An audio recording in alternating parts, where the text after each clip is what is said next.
రాగాలు తీసిన రైతన్న నేడు గాయాల పాలాయనే.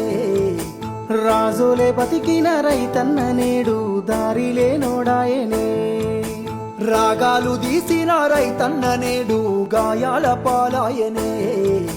రాజులే బతికిన రైతన్న నేడు దారిలే నోడాయనే. నాడు పచ్చని పంటల్లో నెలవంక తీరు నిలిసిన రైతన్నా వాడిపోయి నేడు రాలిపోతున్నాడు ఎవ్వరి పాపమన్నా. దేశానికే తిండి పెట్టేటి రైతు చేతులెత్తి వేడుకుంటుండు నేడు, చేతులెత్తి వేడుకుంటుండు నేడు.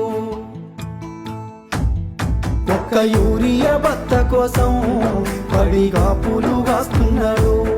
తన పంటను బతికించగా అయ్యో తండ్రాట పడుతున్నాడు. ఒక్క యూరియా బత్త కోసం పడిగా పూలు కాస్తున్నాడు. తన పంటను బతికించగా అయ్యో తండ్రాట పడుతున్నాడు.